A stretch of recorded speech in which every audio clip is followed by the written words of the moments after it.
Jared Goff dislocated his thumb, and we saw him pop it back in place on the field and not even miss a snap. Welcome back, everybody. I'm Dr. Brian Sutterer, and this is your #1 source for learning about the unique medical side of the world of sports. We can see some anatomy here that's not often seen on a football field, and so in this video, we're going to break down what exactly is going on here with Jared Goff's finger. After the game, we got a report that apparently Goff also fractured his thumb, so we'll talk about that as well, but first I want to address the dislocation. As always, if you enjoy learning about this unique side of sports, please consider subscribing and be sure to hit that thumbs up if you enjoy the video. Let's get started. The cameras managed to catch Jared Goff here in the fourth quarter, and we can see his right thumb looks pretty mangled.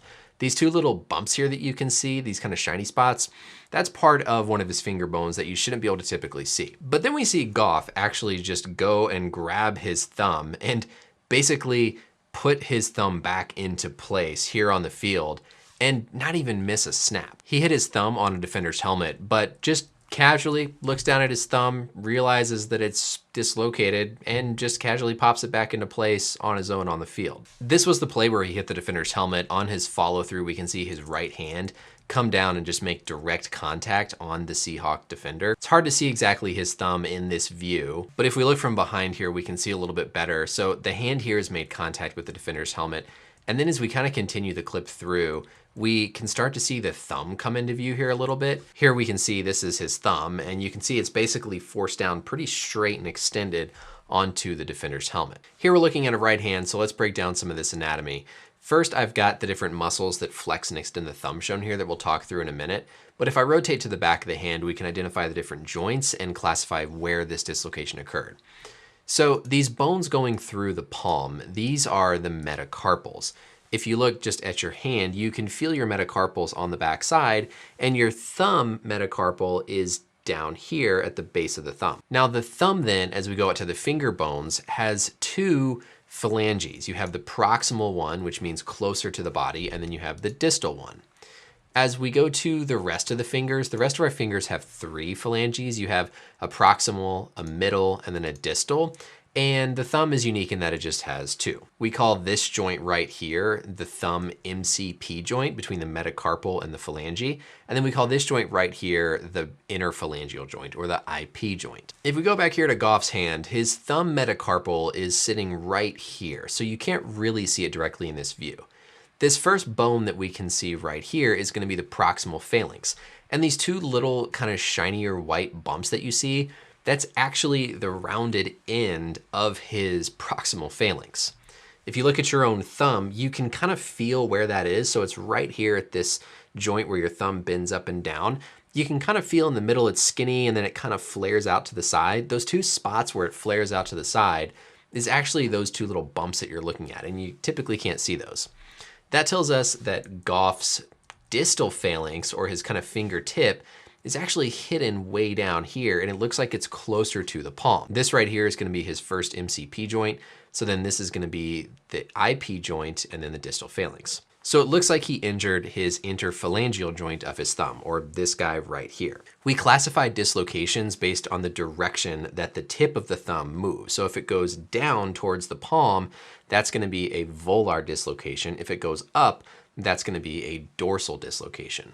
In Goff's case, it looks like that distal phalanx is down closer to the thumb, so this actually looks like a volar dislocation. Now this would be less common than a dorsal one. A dorsal one is what we see more frequently when the ball comes in, hits a straight extended finger, hyperextension, dislocates the joint dorsally.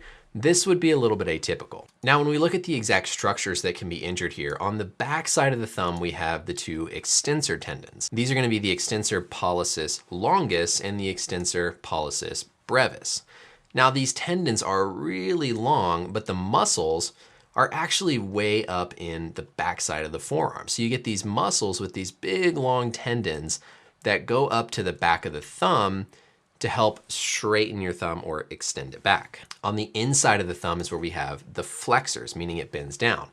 This first long one is the flexor pollicis longus. Pollicis means thumb. And you can see again, big long tendon going up into a muscle belly up in the forearm. And then we have the extensor pollicis brevis. If we hide those guys, we can see a little bit more of the specific ligaments that can be injured with a dislocation. Now this ligament right here is the ulnar collateral ligament of the thumb. And this is the bad one that you hear about with quarterbacks. This is the one that Drew Brees hurt. It's that collateral ligament running side to side on the thumb on the ulnar side. It's basically like an MCL. You also on the outside have a radial collateral ligament. On the palmar side, you have these volar plates that can become injured whenever someone has a dorsal dislocation. And then on the back side, you actually have a central slip mechanism that keeps that extensor tendon in place and isn't shown in this model. So when you have a dislocation of these joints, usually what you're injuring or stressing are these interphalangeal ligaments, or this volar plate on the front side, or the central slip mechanism that's on the back. If we're talking about a thumb ulnar collateral ligament injury that's going to be more impactful for a quarterback, that's really this joint up here. So this is far away from that. Possible Goff still had some stress there, but the dislocation seems to be at that interphalangeal joint. Now what Goff is doing here to treat this is basically textbook of what you would do. We can see here he's able to still extend that thumb, telling us that the extensor tendons are nice and in place. And then basically what you want to do is apply traction, meaning you grab onto the dislocated piece, you pull to basically elongate or lengthen the dislocated part away, and then reduce it or line it back up with the rest of the joint. Now this is probably going to be extremely swollen and extremely sore for Goff over the coming days. There's also reports that Goff fractured his thumb, and based on how he made contact with the defender's helmet here, it's not that surprising. As Goff follows through, we can see his thumb basically crashes directly into the defender's helmet here, imparting what looks like an axial load, meaning directly into his thumb, with maybe even a little bit of deviation or kind of load to the side. We can see his thumb here. At this point, it's straight on the defender's helmet, but this is actually later in the sequence. And so if we come back a little bit, it likely happened to where his thumb kind of hit the helmet and kind of dragged across it a little bit, pushing his thumb off maybe a little bit towards his pinky. Now on the anatomy here, technically any of these three bones could be considered the thumb. This is again going to be that metacarpal, the proximal phalanx, and the distal phalanx.